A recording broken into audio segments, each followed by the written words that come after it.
Reform UK, the party led by Nigel Farage, has not only gained significant ground but has also outpaced major political players like Labour and the Conservatives in key regions. Welcome back to Riks Europe, Jack Rowlett, writer and political commentator. Thanks for having me.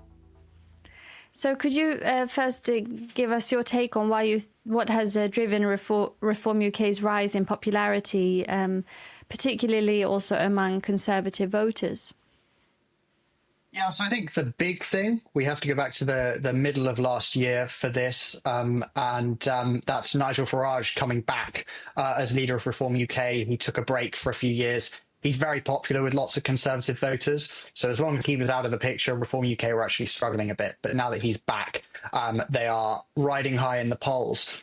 It's also immigration is a very, very significant issue, again, particularly with Conservative voters. We had a Conservative government for 14 years in the UK who repeatedly promised that they were going to cut regular migration, economic migration, and didn't. We saw, record numbers of migrants coming to the UK, and that's very concerning, particularly to a lot of people in the southeast of the UK, which is where Reform UK have done the best in. And that immigration issue has continued to build and build. And then I think also there's this kind of theme of the Conservative Party, obviously having been kicked out of government last year, by a very large margin. They only won about 120 seats. And a lot of right-leaning voters looking for a kind of alternative, potentially a better right-wing party to vote for. They're kind of done with the Conservatives, see the Conservatives as incompetent. And so I think that's behind a lot of the big drive in reform support. And I think also, as we're seeing in lots of parts of Europe, people are just very fed up with the mainstream political parties on both the left and the right. So I think Reform are benefiting from that trend as well. And why is it that the Labour Party continue to do so badly in the polls? And what could they do to shift that? Well, I think part of it is that their economic inheritance was very, very bad. Things were not good under the Conservatives. Public services, healthcare, schools, prisons in the UK, all falling apart, crumbling. So they didn't inherit a very easy situation. And also the way they handled the politics, particularly of their first kind of 6 months in office, was pretty incompetent. There were lots of scandals around clothes being bought for various senior Labour figures, donors being given kind of special favours and additional access to government. And that's really, really harmed them. And also, I think, a sense that Keir Starmer, our Prime Minister, he kind of pitched himself as competent. He's not exciting. He's not particularly radical, but he was going to come in. He was going to hit the ground running. He was going to get the job done. And I think there's been a bit of disappointment when the reality kind of hasn't matched the expectations, because actually he's come in and been quite boring, but also not very competent. And it seemed like things aren't really getting done.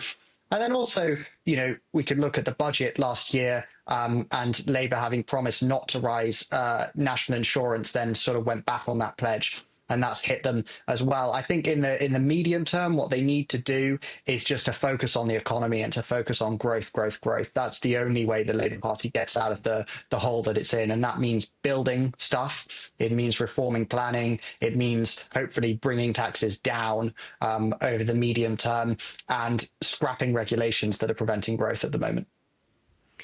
And Starmer has, of course, been vocal in his support for Ukraine after the very talked about meeting between Zelensky and Trump. What could this do for the polling numbers for Labour? Well, I think Starmer's been seen to be pretty competent over the past few days with that summit, pretty on the ball, and that's potentially good for him in the short term. But I think actually there are some rumblings in the UK that people are not so happy that Starmer isn't standing up to Donald Trump. And particularly for voters on the left, that's a big concern. And because Labour only won about 33% of the vote at the last general election, it was a very low percentage of the vote they won with. they don't actually need to lose too many voters for it to become a real problem for them. And you could now see voters on the left going to smaller parties like the Liberal Democrats or the Greens simply because they don't feel that Starmer is standing up enough to Donald Trump. People hate Donald Trump in the UK, even people on the right. We've seen our right-wing press come out against Donald Trump over the past few days. The Conservative Party's come out against Donald Trump. It's pretty much universal. And so Starmer really has to walk quite a fine line of, the diplomacy and the fact that he needs to kind of keep Trump on side in the short term in order to continue that aid and military support flowing to Ukraine. But actually, in the medium term, he needs to try and pivot away. And Europe really needs to be focusing on strategic independence. And I think if Starmer doesn't focus on that, then he is going to lose support. And of course, Farage has also been vocal with his critique towards Zelensky. Could you see this changing favour for him? Yeah, I think this actually is the big threat to Reform UK, because on so many issues, reform are kind of where the public's thinking is in a lot of ways. So on immigration, for example, very much in line with what the public thinks. On Donald Trump, Farage is way out of line. Even lots of reform voters do not like Donald Trump, and they are very unhappy with what's going on, and they don't like Putin, and they want to support Ukraine. And so this is Farage's real weakness, is he's seen as kind of too weak on Putin and not standing up enough to Donald Trump. And actually, if you look back to the last general election here, Reform were rising in the polls really, really quickly. And then Farage did an interview on the BBC where he basically seemed to blame Ukraine for the outbreak of the Russo-Ukraine war. And that kind of halted Reform's rise in the polls. So I think if Farage does want to continue Reform's rise, he really needs to put kind of clear blue water between himself and Donald Trump, because Trump is so unpopular across the political spectrum over here. So with upcoming local elections, what would be the main challenges for Reform UK in converting the polling success into real electoral gains? I think the big challenge for Reform UK is that they've got a lot of media attention. They obviously have someone in Farage who is very charismatic. He can reach voters online. He can reach voters in the news. But actually, the ground game that Reform has is nowhere near as well developed as the other mainstream political parties. Reform doesn't have as many offices. It doesn't have as many activists on the ground. It doesn't have as developed a kind of local infrastructure. And so when you're looking at making sure that their voters actually come out to vote on the right day, when you're looking at, delivering leaflets, all the sort of bread and butter daily politics, kind of organizational tasks, when you're looking at that, it's going to be much harder for Reform to kind of actually match the larger parties. And that's the real challenge in converting those polling numbers to support, because you don't just need people who are saying, yeah, I like Reform UK, I'd like to vote for them. You need them to actually be coming out to the polling booth on the right day at the right time and converting that support into vote. So that's the real challenge for Reform. So speaking of Reform UK, then how are they doing in getting candidates in place?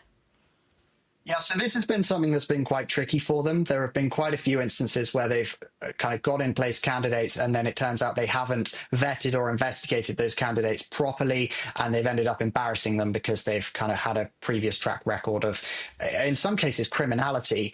And that's been quite embarrassing for the party. And that's another real challenge for them, is they've got to get, hundreds and hundreds of candidates in place, not just for the local elections this year, but looking at Welsh elections, Scottish elections next year, and, moving forward to the general election in 2029 and more local elections between now and then. Getting all these candidates in place is really, really difficult. And they're not vetting candidates and interviewing candidates in person. They're doing it all online. And that's been a real challenge for them, because I think that means that you're not necessarily going to pick up on the sorts of stuff you would pick up on in person. And you kind of don't have that sense of whether someone is who they truly say they are. And that's leading to some embarrassment for them. How significant is Farage as the party leader? He's seen as very charismatic and sort of the face of Reform UK. So how significant is he for the party? Very significant. I think, to put it bluntly, without Farage, Reform UK are nothing. They are the Farage party. Farage has the charisma. Farage has the appeal to a certain segment of the electorate. You only need to look back to before they had Farage as leader again, and how, you know, they were really struggling to translate kind of polling support into actual votes then. And then as soon as Farage came back, they saw that big boost in the polls.